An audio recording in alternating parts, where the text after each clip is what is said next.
Hello, everybody. Welcome back live and on the air. Going to roll over to Memphis from Williamson County. We just got off the phone with head coach Will Hester. Going to talk to the head coach of the Christian Brothers Purple Wave, head coach Thomas McDaniel, live from Memphis. How you doing tonight, Coach? Doing well, Stork. How are you? Doing really well. Well, we'll talk about some other things, but let's try to. Well, I'll let you have the anchor here in just a second. But came away with a win. You beat Hillcrest 54-0 Friday night, and you're sitting at 2-1. Talk about it, Coach. Rainy night. Young team that we played, did what we needed to do, executed, played good on defense. Didn't turn the ball over. Just did what we needed to do. Proud of our kids. Long week for me last week, and some, how do I say, some inconsistency, showing up late to practice, not being there to blow the whistle at first. I was just really proud of the way our guys handled the week, and again, good for them to get a W. And, of our 4 games, we've had 2, rainy dates. This one, fortunately enough for us, was not involving lightning, but we did have rain. And, played well, did what we needed to do, and, it's on to Chattanooga. Well, and I hear in your voice you felt like this was a game where you just needed to go out and, regardless of the opponent, just be Christian Brothers Purple Wave, do the right thing, and try to play mistake-free. And it's hard for, as you very well know, you've been doing this a long time, for a kid 14 through 17 to do every play for 4 quarters. Yeah, and again, we spent most of last week focusing on us, and at the end of the day, the opponent it is who it is. We've got to try to go out and just keep getting better. Like I told you last week, we've got a 3 or 4 week stretch here where we've got to get to the point where we're playing our best football. I thought we did the things that we needed to do the other night to be successful, and I just, above everything else, I just like the mentality and attitude of our team. We've got a lot of great leadership, a lot of unselfishness, kids that have fun coming to practice and that want to be coached hard. I'm very thankful and blessed to be around a group of guys that's low drama, high effort, and super coachable. So, that makes life easy. And, we just, we got our work cut out for us this week, but I'm blessed to be able to lead the group of men that we have. Well, and you always talk about it that it's such a special place, it's been a tough week, Coach. You lost Dad. That's a tough one, and I know you're dealing with a lot, but it is also awesome because one thing is I remember when Sonny lost his dad, and he was a very young man when he lost his father. But one of the things he said is, Dad would want me to go on and do what I do, and that's what your dad would want you to do. Yeah, no doubt. I mean, I've not had many major deaths in my life that impacted me. I think the first major one was my dad's father when I was 11 years old. What did he do for a living, Coach? Where was he? He was in the Navy. He was Okay. in the Navy, and he lost his wife. My dad was 5, I believe, when his wife passed away, and he had 5 kids. He had 5 kids, and he was a widow. And so he got remarried. And anyway, my grandfather, that affectionately was known as Papaw, was like my dad, and I grew up as a really little kid going hunting and fishing with those guys, and because I was the only grandson at that time. But I can vividly remember being 11 years old and losing my grandfather on a Thursday night, and my dad was a youth football coach for 26 years, I believe. Wow. And and we had a game on Saturday morning, and my dad asked me if I wanted to play, and I was like, heck yeah, I want to play. And that was just never, never a question. Like I said, I've grown over time. This has been a challenging week because I don't like missing anything that involves the team, and I didn't. But I had to be late a couple times, and I've got to do what's right for my family and my dad. And yeah, man, he had I told you last week he was having a hard week. It was going to be a fight, and Thursday he was showing some improvement. Friday morning he was showing improvement. We had to make some difficult decisions on Friday, and he passed away around 12:30, surrounded by his three kids, his two daughter-in-laws and his son-in-law, his wife, and his best friend. So, pretty powerful. At the end of the day, again, it's God's will. We don't get to determine it. He was one of my best friends. He was a groomsman at my wedding. He was my hero. He was my coach. He was my biggest fan when I was a player. He was a bigger fan when I got into coaching and one of my biggest critics. But he, as you know, he was at all the games, and I'll miss him. And but 46 years I had with him.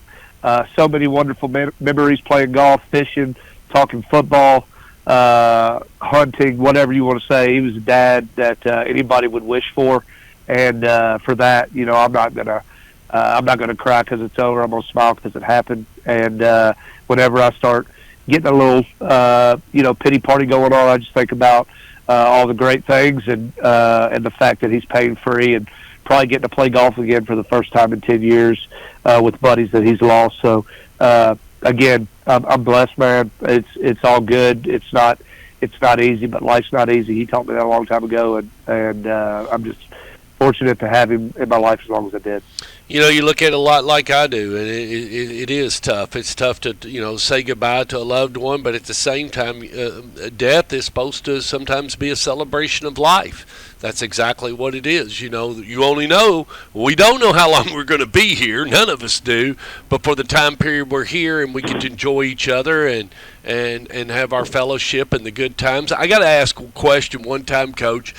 When you was playing football and you was in high school, and you talked about, I remember on one show we were talking about, you come home and there wasn't a piece of drywall that didn't have your fist ran through it or whatever. But what was some of the things like, that can you give us anything, between you and your dad that you sit and chuckle and you always think about that happened in your high school career? Oh man, I could give you so many of them, but please share one. My sophomore year of high school, like many people, I went through a sophomore slump, and I wanted to play, and I wasn't good enough to play, and I was struggling and thinking about quitting football. And he took me to dinner, and basically, gave me the old blame nobody, expect nothing, do something speech, and that changed the outcome of my high school career. I had some adversity. I didn't know how to overcome it. Was acting like a baby about it, and then when I was in college. And I walked on, which is a hard, tough road. I didn't know you walked on. You walked on from Bartlett? Yeah. You walked on at Tennessee Tech? Yeah. I did not know that. And my sophomore year of college, I just, I was really struggling and realizing that it was going to be hard for me to play. And at the end of the day, ultimately, I wasn't good enough. He was just kind of like, you got to figure it out, man. And I did. I figured it out. Like, I figured out that, like, if I'm going to be 5'8", 195 pounds and,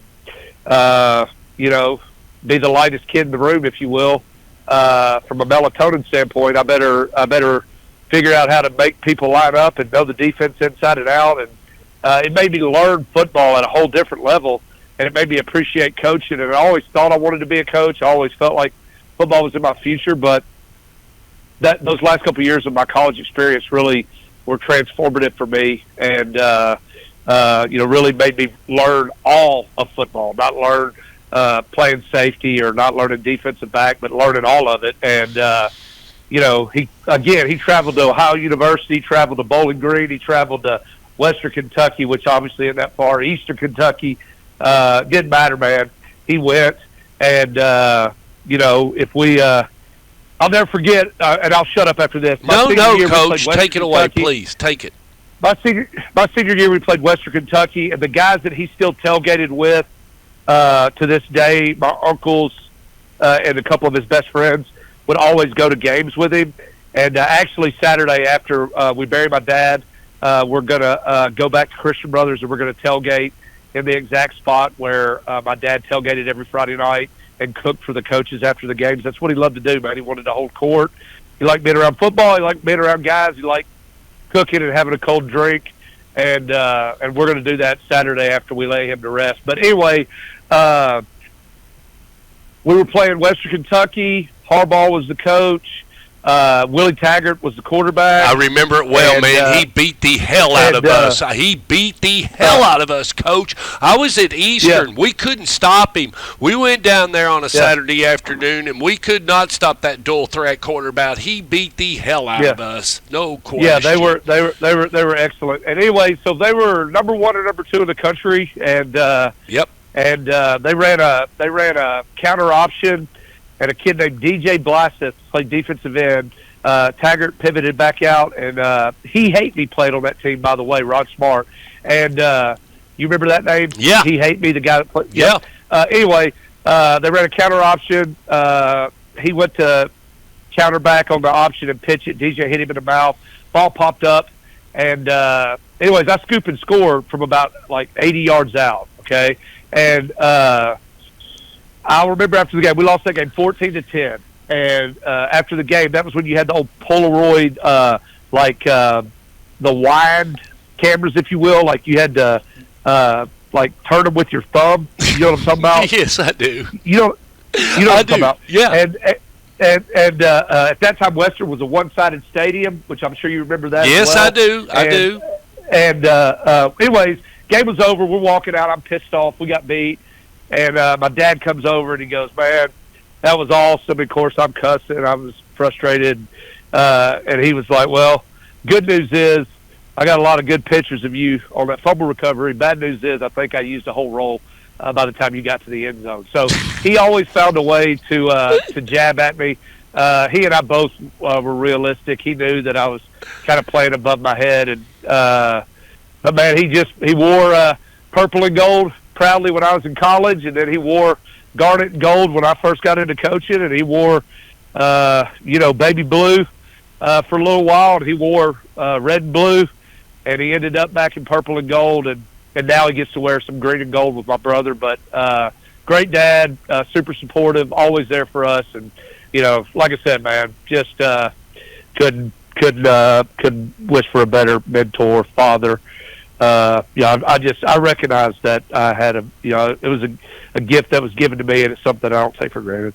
Well, it's not about the money. You just explained it. Now, everything you talked about has nothing to do with money. It has to do with memories and good fellowship and laughs and learning and that's what life's all about. And well, it's you're gonna get a life lesson possibly Friday night, as you take on Baylor away, and I don't mean that in a bad way, Coach. But they're number 1 in the state, and what do they look like on film? Do they got some goons? I guess I would say I'm going to use my inner Mike Leach. We're gonna try to swing our sword. Our kids are realistic. We're going to go have a a great plan. I want us to go play well, execute what we do, and give them a good fight. Yes. I mean, what you're up against. Yeah. I mean, yeah. They're talented. Obviously, the dynamics in play with the boarding schools. It is. I won't speak on that. I don't really. But you're the one that said it was going to happen, Coach. You're the one that laid it out on that long telephone call when we had on the inside the headset that said it will be about the haves and have-nots. It happened quicker than I ever thought, and it's here, and it's live. Yeah, it's a wild time that we're in. I just, again, I like being around guys that we got a safety that played quarterback as a freshman. And we got another safety that we didn't know his name when he was a freshman. And we got a linebacker that played running back as a freshman. And we got a nose guard that went from 175 to 255 pounds, and we got a fullback that now is our start running back and probably a Division I football player. Like, I like seeing the 4-year process, and that's what I got into it for. If it was anything other than that, then my time in this deal has probably run its course. But at the end of the day, good football team, well coached, great scheme. We'll have to play extremely well to make it competitive, and I think our kids are realistic. I think we got a chance to go play free, take some chances, have fun, play with no pressure, and just enjoy a road trip together. So, do I think we're going to go? Do I think it's David Goliath? No. Do I think that we have our work cut out for us, and do I think they're very talented? I mean, they're the number one team for a reason. They got players at every position. They're big, and again, they got a really good scheme on both sides of the ball. So it's going to be a great test for us. But I really think our kids will rise to the challenge, enjoy it, and let's just go play well. Coach, how long you been in it? How long you been doing coaching football? 44 years. 44 years? 44 years. Yeah. And, 44. 24? Is that what you 40, said? yeah, about 44. I'm 46 years old. You've been doing it 24 years. You're 24. Yeah, 24 years. All right, I thought so. All right, I just listened to you. Yeah, right. no, I've been coaching 24 years. All right. Yeah, 24 years, man. All right, and it doesn't get any easier. It continues to get difficult, but you still love it. Oh man, it's awesome. I mean, you got to do hard things, and it's again, life's not fair. Like you gotta want to be challenged, and sometimes. I went to my dad's work on Monday. I'm paraphrasing here, but I went to my dad's work on Monday. He worked at the same place for 52 years, and steel fabrication industry, and he was a foreman. I mean, he worked with his hands. He started as a sweeper, and then he was a welder. And I mean, you're talking about like legit manual labor. And I know what manual labor is. I know what manual labor is. Man, I raised the back guy. I know exactly know. what it is. Yeah, exactly. But most people don't. And I have so many memories about being a young kid and him taking me to work and making me work with him and sweeping floors and burning pallets and all that stuff. But anyway, we walked into his office. We were collecting some stuff. He still had the 2008 Oakland State Championship poster on his wall. Awesome. He's a proud dad. Awesome. And but he had a quote on his board that he wrote out that said something along the lines of, sometimes if you don't like the outcome or what's happening, to be successful, you need to look in the mirror. And that's just that's kind of always the way it's been with him. And he taught me from an early age, like, if things don't go well, work harder. And I know that there's a lot of things now where you can work smarter. But I don't particularly love that. Like, I think if you don't get what you want, maybe you need to work a little harder. And then you're not going to always get what you want anyway. So, that's just part of it. It makes you tougher. It calluses you, and it'll make you better for the next time. So, I'm excited about Friday. I think it's a great opportunity for our kids.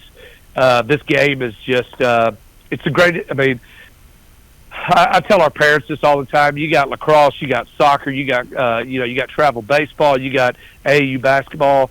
I mean, it's the old adage, the old historical, the huddle, man. Like, it's just such a different dynamic than any other sport, and bringing kids from so many different walks of life and playing a game that's really, really difficult, and practice is not fun, and you got to do things that are hard. And it's really good for our country and for young guys. It's dangerous. I get that. There's a lot of things that go into it, but it develops boys into men. And if you do it for the right reasons, there's a lot of lessons outside of winning and losing that you can take away from it. And for that, I'm very grateful.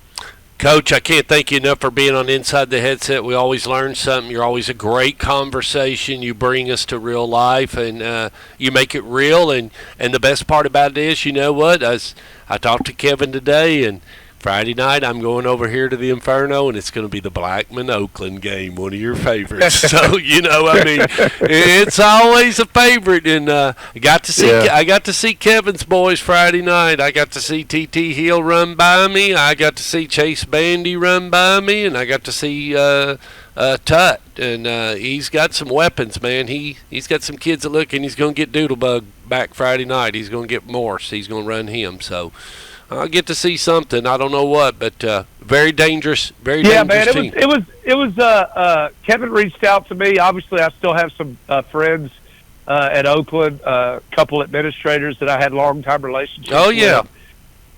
And, I have great memories. So, you were talking last week about when my dad got hit on the sideline over there, but yep. So that's a great place, man, and a lot of great memories. So love you, brother. Appreciate everything you do, and I'll talk to you soon. Take care, Coach, and we'll talk to you again on Inside the Headset.